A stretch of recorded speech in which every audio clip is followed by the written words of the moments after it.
తెలంగాణలో గాలివాన బీభత్సం కొనసాగుతూనే ఉంది. సాయంత్రం వరకు రికార్డు స్థాయిలో ఎండలు దంచి కొడుతూ ఉంటే క్షణాల్లో వాతావరణం మారిపోయి ఈదురుగాలులు పిడుగులు పడుతూ ఉన్నాయి. పలుచోట్ల కురిసిన వానలకు చెట్లు విరిగిపడ్డాయి. విద్యుత్ పోల్స్ కుప్పకూలాయి. అటు ఏపీలోనూ వాతావరణం విచిత్రంగా ఉంది. మరో 2 రోజుల పాటు ఎండలు దంచి కొడతాయంటున్నారు అధికారులు. తెలంగాణలో అకాల వర్షాల బీభత్సం కొనసాగుతూనే ఉంది. పలు జిల్లాల్లో గాలివాన బీభత్సం సృష్టించింది.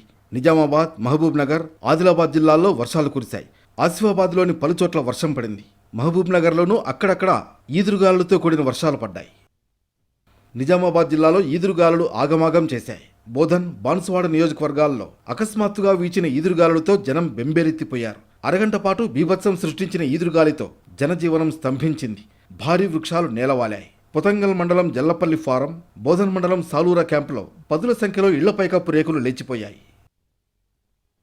రుద్రూరు అంబం శివారులో కారుపై భారీ వృక్షం కూలడంతో కారు ధ్వంసమైంది. కోటగిరిలో విద్యుత్ స్తంభాలు, ట్రాన్స్ఫార్మర్లు నేలమట్టమయ్యాయి. రుద్రూర్, వర్ని, పోతంగల్, సాలూరాలో 100కు పైగా విద్యుత్ స్తంభాలు నేలకొరిగినట్లు విద్యుత్ అధికారులు ప్రాథమిక నివేదికను సిద్ధం చేశారు. 10కి పైగా ట్రాన్స్ఫార్మర్లు నేలమట్టమయ్యాయి. ఫలితంగా చాలా గ్రామాలకు విద్యుత్ సరఫరా నిలిచిపోయింది.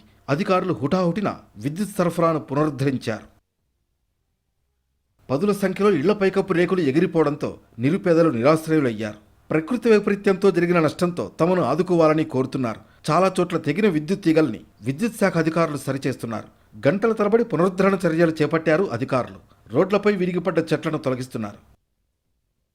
ద్రోణి ప్రభావంతో రాగల మరో 2 రోజులు గ్రేటర్లోని పలుచోట్ల ఉరుములు, మెరుపులు, ఈదురుగాలులతో కూడిన తేలికపాటి నుంచి మోస్తరు వానలు కురిసే అవకాశాలున్నట్లు హైదరాబాద్ వాతావరణ కేంద్రం అధికారులు వెల్లడించారు. అటు ఏపీలో ఎండలు దంచి కొడుతున్నాయి. రెమాల్ తుఫాను బలహీనపడడంతో వచ్చే 5 రోజుల పాటు ఉష్ణోగ్రతలు పెరగనున్నాయి. ఉత్తరాది నుంచి వచ్చే డ్రైవిండ్ కారణంగా వడగాలులు వీస్తున్నాయి. రుతుపవనాల విస్తరణకు ఈ వాతావరణం అనుకూలమైనదంటున్నారు అధికారులు. ఇప్పటికే బంగాళాఖాతంలో రుతుపవనాలు విస్తరించి ఉన్నాయి.